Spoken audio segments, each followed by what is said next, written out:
ওম শান্তি। Good morning. আজ 12 June 2026। সাকার বাপদাদার মধুর মহাবাক্য। বাপদাদা বলছেন, মিঠে মিঠে সেন্সিবল বাচ্চে। বাবা আমাদেরকে কত বিশেষ রূপে দেখছেন। সেন্সিবল বাচ্চে, সদা স্মরণে রেখো যে আমরা অবিনাশী আত্মা। আমাদের এখন বাবার সঙ্গে প্রথম তলায় ফার্স্ট ফ্লোরে যেতে হবে। ফার্স্ট ফ্লোর অর্থাৎ পরমধাম প্রথম তলা, সূক্ষ্মবতন দ্বিতীয় তলা, আর স্থূল বতন হলো তৃতীয় তলা অর্থাৎ ছাদ। ছাদে আমরা খেলাধুলা করি ঘরের থেকে বেরিয়ে। আজকের মূল্যের প্রশ্ন, বাচ্চারা তোমাদের কোন পরিশ্রম অবশ্যই করতে হবে?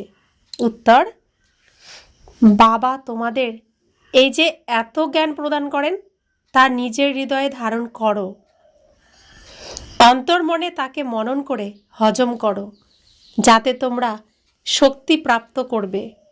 এই পরিশ্রম প্রত্যেকেরই অবশ্যই করা উচিত। যারা এমন গুপ্ত পরিশ্রম করে তারা সদা আনন্দিত থাকে। তাদের নেশা থাকে যে আমাদের কে পড়ান, আমরা কার সামনে বসে আছি। ওম শান্তি। এ কথা কে বলছেন? 2 বার বলেন ওম শান্তি, ওম শান্তি। একবার শিব বাবা বলছেন, একবার ব্রহ্মা বাবা বলছেন। এই বাপ দাদা একত্রিত আছেন, তাই দুইজনকেই বলতে হয় ওম শান্তি, ওম শান্তি। এখন প্রথমে কে বলছেন, পরে কে বলেছেন?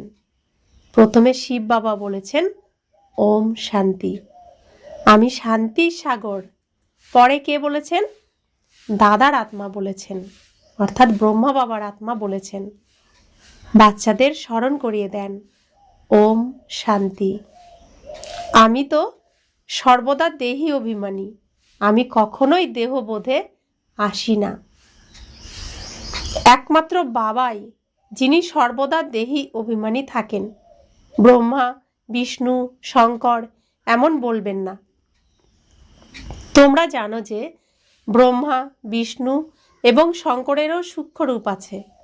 তাই ওম শান্তি বলেন এক শিব বাবা, যার কোনো শরীর নেই।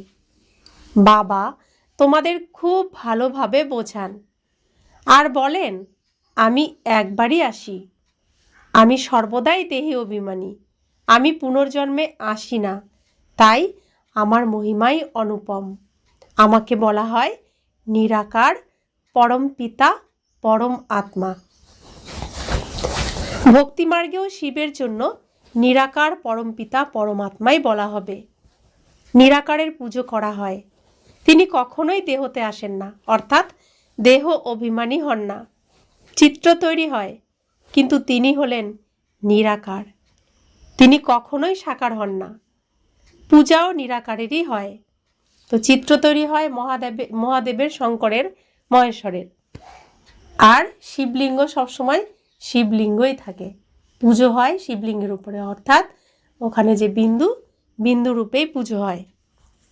এখনো আমরা বিন্দু রূপেই পূজা করি, ভক্তরাও বিন্দু রূপেই পূজা করে। কিন্তু আমরা যখন ভক্ত ছিলাম তখন বুঝতাম না। এখন বুঝি যে শিবলিঙ্গের মধ্যে বিন্দু, তিনিই আমার পিতা, আর তারই পূজা আমরা করি।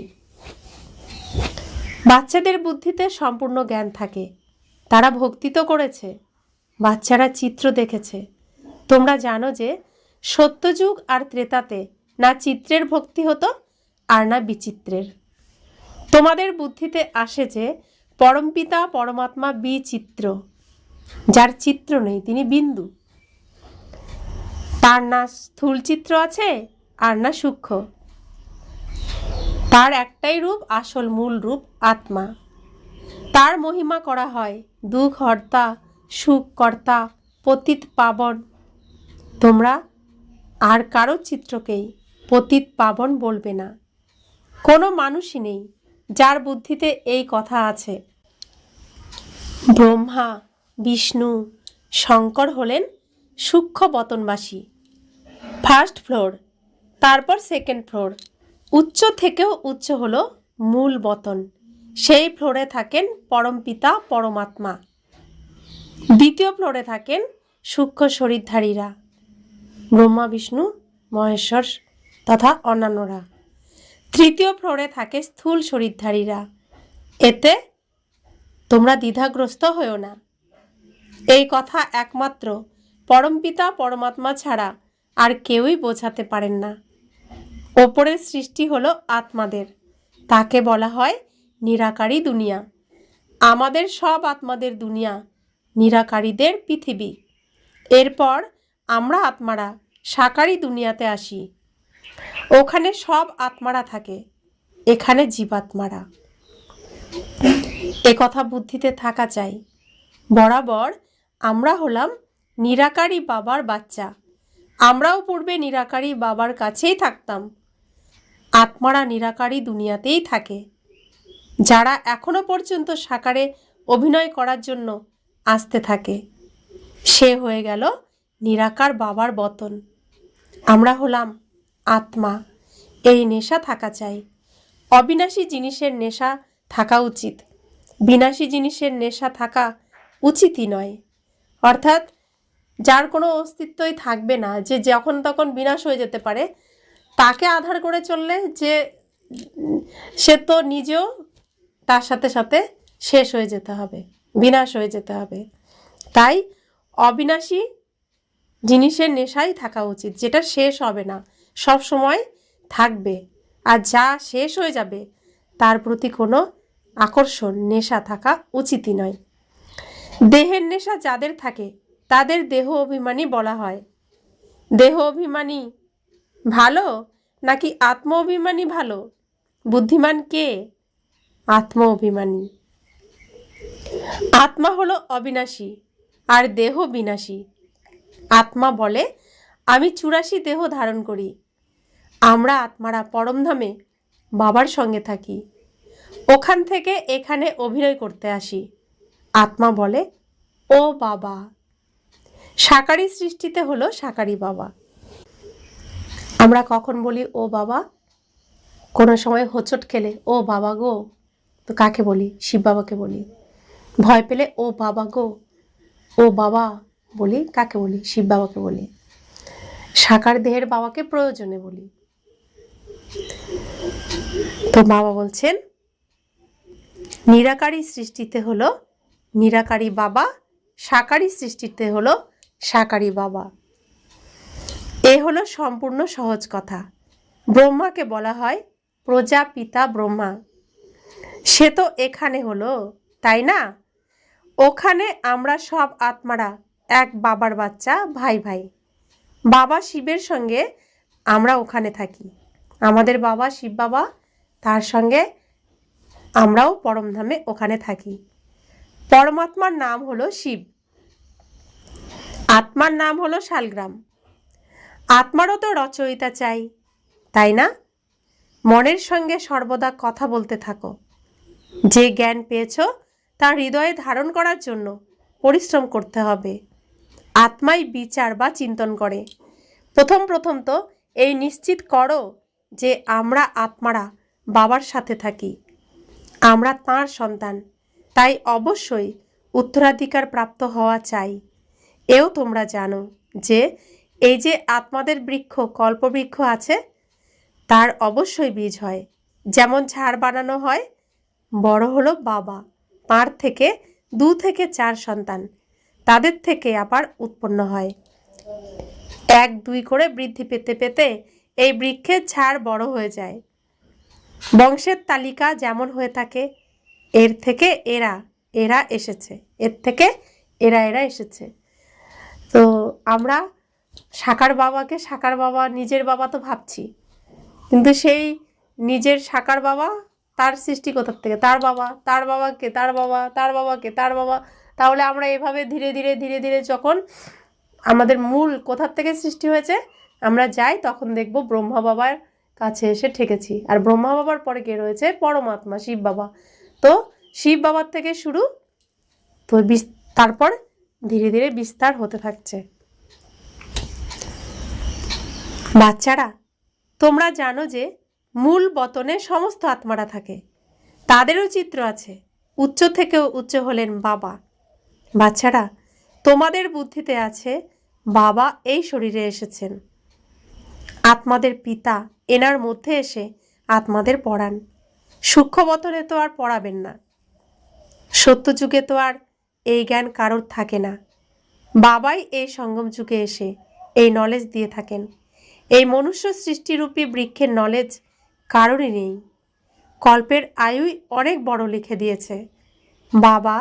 এখন তোমাদের বোঝান, বাচ্চারা, এখন তোমাদের আবার ঘরে ফিরে যেতে হবে। সে হলো আত্মাদের ঘর। বাবা আর বাচ্চারা থাকে, সবাই ভাই ভাই। ভাইদেরও তো অবশ্যই বাবা থাকবেন, তাই না? তিনি হলেন পরম পিতা, পরমাত্মা। সকল আত্মারাই শরীরে থাকাকালীন তাঁকে স্মরণ করে। সত্যযুগ আর ত্রেতাতে কেউই স্মরণ করে না। পতিত দুনিয়াতে সকলেই তাঁকে স্মরণ করে, কেননা সবাই এখন রাবণের জেলে আছে। সীতা ডাকত, হে রাম। বাবা বোঝান যে রাম কোনো ত্রেতার রাম নয় যাকে স্মরণ করা হয়। রাম পরম পিতা পরমাত্মাকে মনে করেই স্মরণ করতে থাকে। যে দিলকে আরাম দেয়, দিল আরাম, সেই রামকেই সবাই ডাকে।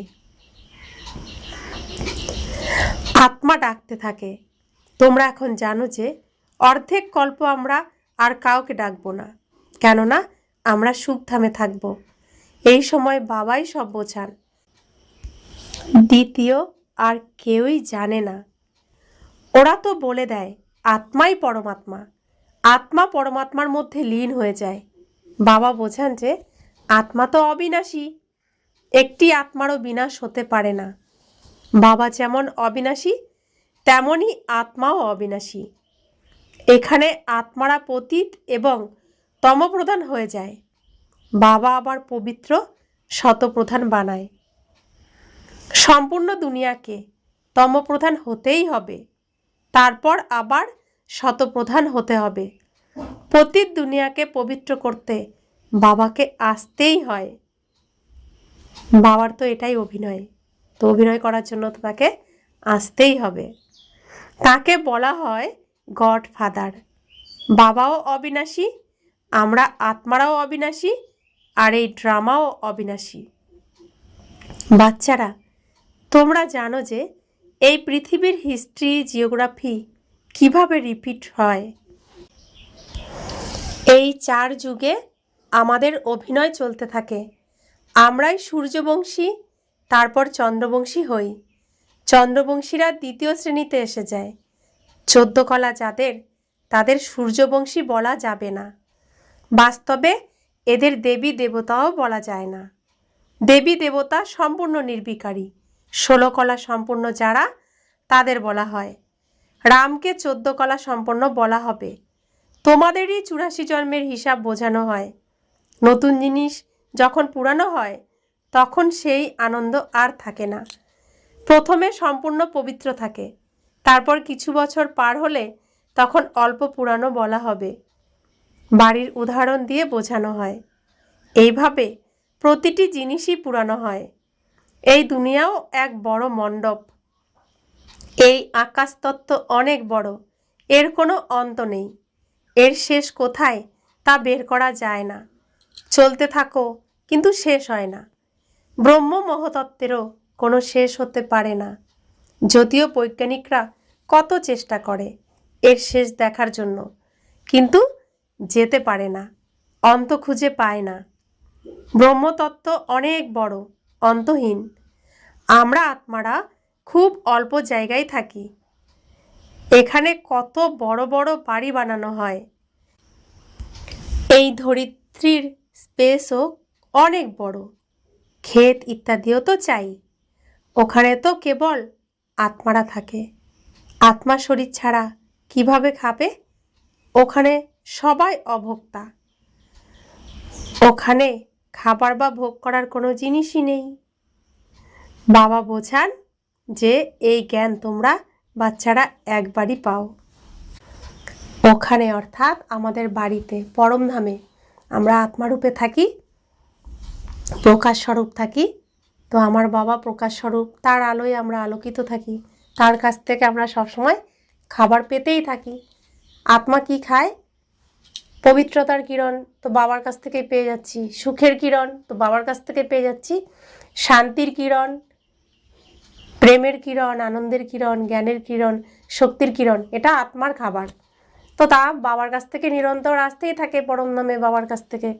তো আলাদা করে খেতে হয় না, অভুক্তা থাকে সেখানে। তো যখন শরীররূপী গাড়িতে আত্মা প্রবেশ করে তখন গাড়িকে খেতে দিতে হয়। যেমন ওই গাড়িকে পেট্রোল খেতে দিতে হয়, পেট্রোল দিতে হয় চালানোর জন্য, সেরকম শরীররূপী গাড়িকেও দিতে হয়। কিন্তু শরীর যা খায় আত্মা তো তা খায় না। শরীরকে খাওয়ানো হয় এই শরীররূপী গাড়িটাকে চালানোর জন্য। তো বাবা বলছেন, এই যে সমস্ত জ্ঞান তোমরা একবারই পাও বাচ্চারা, আবার পরের কল্পে তোমাদের দেওয়া হবে। তো এখন বাবা এই জ্ঞান দিচ্ছেন আমাদেরকে। আমরা এই জ্ঞান প্রাপ্ত করে এই পৃথিবী স্টেজের সম্পূর্ণ সিনেমাটার কাহিনী আমরা জেনে শুরু থেকে শেষ পর্যন্ত সম্পূর্ণ অভিনয় করার জন্য পুরো অভিনয়ের সিনগুলোকে আমরা দেখে আবার সেই অভিনয় করব সত্যযুগ থেকে কলিযুগ পর্যন্ত। আবার যখন সামনের কল্পের এই সিনেমা শেষ হবে, সামনের কল্প শেষ হবে, সিনেমা শেষ হয়ে যাবে, তখন বাবা আবার আসবেন, আবার আমাদেরকে এভাবেই বোঝাবেন। তাই তোমাদের এই নেশা থাকা উচিত। আমরা দেবতা ধর্মের ছিলাম। তোমরা বলো, বাবা আজ থেকে 5000 বছর পূর্বে আমরা আপনার কাছে এসেছিলাম শূদ্র থেকে ব্রাহ্মণ হতে। এখন আমরা আবার আপনার কাছে এসেছি উনি নিরাকার হওয়ার কারণে। তোমরা বলবে আমরা দাদার কাছে এসেছি, বাবা এনার মধ্যে প্রবেশ করেছেন। বাবা বলেন, তোমরা যেমন অর্গানস ধারণ করে অভিনয় করো, আমিও তেমনই অর্গানসের আধার নিই। তা না হলে আমি কিভাবে আমার পার্ট প্লে করব? শিব জয়ন্তীও পালন করা হয়। শিব তো হলেন নিরাকার। তো আমরা 5000 বছর অভিনয় করি, তাই আমরা আত্মাদের প্রত্যেকের নিজের নিজের গাড়ি আছে, অর্থাৎ ড্রেস আছে, শরীর আছে। বাবা শুধুমাত্র 100 বছরের জন্য অভিনয় করতে আসেন, তাই তিনি নিজের জন্য কোনো ড্রেস রাখেন না। তো অল্প সময়ের জন্য আসেন, তাই তার শ্রেষ্ঠ রচনা শ্রীকৃষ্ণের শরীর তিনি ধার নেন, আর সেই শরীর দ্বারাই তিনি পার্ট প্লে করেন পৃথিবীতে। তো সমস্ত কিছু কার দ্বারা করাচ্ছেন? শ্রীকৃষ্ণের দ্বারা করাচ্ছেন, যার অন্তিম জন্ম হলো ব্রহ্মা জন্ম।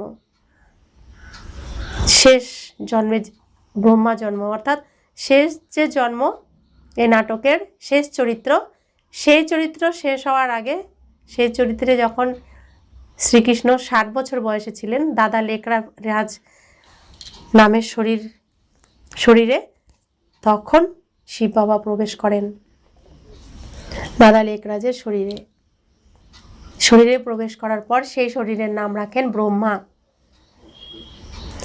তো সেই ব্রহ্মার দ্বারা বাবা সমস্ত কিছুই করেন। তো তিনি যেদিন যেই মুহূর্তে ব্রহ্মা বাবার শরীরে প্রবেশ করেছেন, সেটাই তার জন্মের সময়, আর সেটাই শিব জয়ন্তী হিসেবে আমরা পালন করি। তো বাবা বলছেন, শিব বাবা নিরাকার, তার জয়ন্তী কিভাবে হলো? মানুষ তো এক শরীর ত্যাগ করে অন্য শরীর ধারণ করে। বাবা বলেন, বাচ্চারা আমি কিভাবে এসে তোমাদের রাজযোগ শেখাবো? মানুষ থেকে দেবতা বানানোর জন্য বাবা এসে রাজযোগ শেখান। আমাকেই পতিত পাবন জ্ঞানের বলা হয়, জ্ঞানের সাগর বলা হয়। আমার মধ্যেই এই কল্পবৃক্ষের আদি, মধ্য এবং অন্তের জ্ঞান আছে। বাচ্চারা তোমরা জানো যে বাবা এনার মধ্যে প্রবেশ করে আমাদের সব জ্ঞান বুঝিয়ে বলেন। ব্রহ্মা, বিষ্ণু এবং শঙ্করের পাঠকেও বোঝা চাই। বাবাকে তো বুঝতে পেরেছ যে তিনি পতিত পাবন। প্রত্যেকের মহিমাই আলাদা আলাদা, পবিত্রতাও আলাদা আলাদা হয়। যেমন প্রেসিডেন্ট, প্রাইম মিনিস্টার তৈরি হয়, আত্মা বলে এ হলো আমার শরীর, আমি প্রাইম মিনিস্টার। আত্মা শরীরের সঙ্গে না থাকলে কথা বলতে পারে না। শিব বাবাও হলেন নিরাকার, তাকেও কথা বলার জন্য কর্মেন্দ্রিয়ের আধার নিতে হয়। তাই দেখানো হয় মুখ থেকে গঙ্গা নির্গত হয়েছে। এখন শিব হলো বিন্দু, তার মুখ কোথা থেকে আসবে? তিনি এনার মধ্যে এসে অবস্থান করেন এবং এনার মুখ দিয়ে জ্ঞান গঙ্গা নির্গত করান। বাবাকে সবাই স্মরণ করে, শিব বাবাকেই সবাই স্মরণ করে, হে পতিত পাবন এসো। তো শিব বাবা ব্রহ্মা বাবার শরীরের মধ্যে কিভাবে বসেন? তো শরীর তো গাড়ি, আমরা গাড়ি দেখেছি, গাড়িতে ড্রাইভার থাকে, ড্রাইভারের পাশে আরেকজন বসতে পারে, খুব বেশি হলে 3 জন। তো মূলত ড্রাইভারের পাশে একজনই বসে। তো সেরকম ব্রহ্মা বাবার শরীররূপী গাড়ির মধ্যে ব্রহ্মা বাবার ড্রাইভার বসে আছেন। তো শিব বাবা এসে পাশে বসে পড়লেন আর ডাইরেকশন দিচ্ছেন, এভাবে চালাও গাড়ি, এভাবে চালাও গাড়ি। তো সেভাবেই তো বাবা বলছেন সবাই বাবাকেই ডাকে, স্মরণ করে, হে পতিত পাবন এসো, আমাদের এই দুঃখ থেকে মুক্ত করো। তিনি হলেন অনেক বড় সার্জন, তার মধ্যেই পতিতকে পবিত্র করার জ্ঞান আছে। সর্বপতিতকে পবিত্র করেন এই এক সার্জন।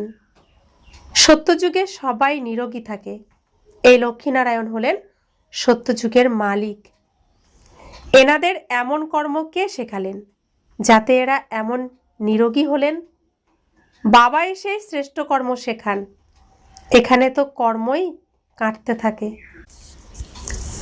সত্যযুগে তো আর এমন বলবে না যে কর্ম এমন।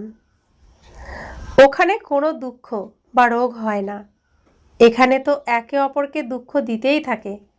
সত্যযুগ আর ত্রেতাতে কোনো দুঃখের বিষয় হয় না যে বলা যাবে এ হলো কর্মের ভোগ। কর্ম, অকর্ম আর বিকর্মের অর্থ কেউই বুঝতে পারে না। তোমরা জানো যে প্রত্যেক জিনিস প্রথমে শতপ্রধান, তারপর শত, রজ এবং তম হয়। সত্যযুগে 5 তত্ত্ব শতপ্রধান থাকে। আমাদের শরীরও শতপ্রধান প্রকৃতির হয়। তারপর আত্মার 2 কলা কম হয়ে যাওয়ায় শরীরও তেমন তৈরি হয়। সৃষ্টিরও 2 কলা কম হয়ে যায়। এইসব কথা বাবা বসেই বুঝিয়ে বলেন, দ্বিতীয় কেউই আর বোঝাতে পারে না। এই পৃথিবীতে দ্বিতীয় আর কেউই নেই যে এসব কথা জানে আর জেনে বোঝাতে পারে।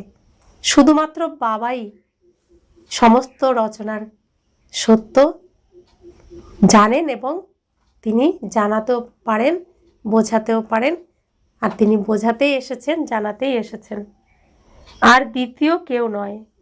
সেজন্য তার জন্য গীতাশাস্ত্র পড়ার আগে অখণ্ড মঙ্গলাকারম ব্যাপ্তম যেন চরাচরম, তাকে স্মরণ করেই তার পাঠ শুরু করতে হয়। তিনি অখণ্ডিত, দ্বিতীয় আর কেউ নেই তার মতন। अच्छा, मीठे मीठे सीखिले दे बच्चे प्रति माता पिता बाप दादा का याद प्यार और गुड मॉर्निंग।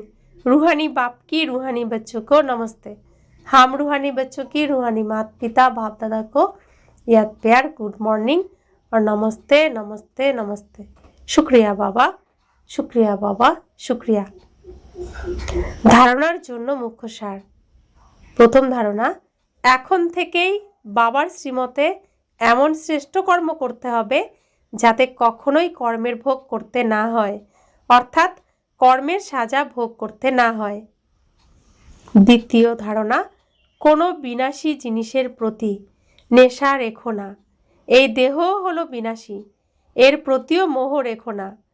তোমাদের বুদ্ধিমান হতে হবে। বরদান, এই পুরানো দুনিয়াকে বিদেশ মনে করে এর থেকে উপরম হয়ে থাকা স্বদেশী ভব। এই পুরানো দুনিয়া হলো রাবণের, তো রাবণ হলো পর, তো পরের দেশে থাকছি মানেই বিদেশ। আর আমাদের দেশ হলো সত্যযুগ। তো সেজন্য বাবা বলছেন বিদেশ থেকে মন তুলে উপরম হয়ে থেকে স্বদেশকে মনে রাখা, স্বদেশী ভব। যেরকম কিছু মানুষ বিদেশি জিনিসকে টাচও করে না, তারা নিজের দেশের জিনিসই ব্যবহার করে, এরকম তোমাদের জন্য এই পুরানো দুনিয়া হলো বিদেশ। এর থেকে উপরম থাকো, অর্থাৎ পুরানো দুনিয়ার যা কিছু জিনিস আছে, স্বভাব সংস্কার আছে, তার প্রতি অল্প একটুও যেন আকৃষ্ট হবে না। স্বদেশী হও, অর্থাৎ আত্মিক রূপে নিজের উঁচু দেশ, পরমধাম আর ঈশ্বরীয় পরিবারের হিসাবের থেকে নিজেকে মধুবন দেশের নিবাসী মনে করো।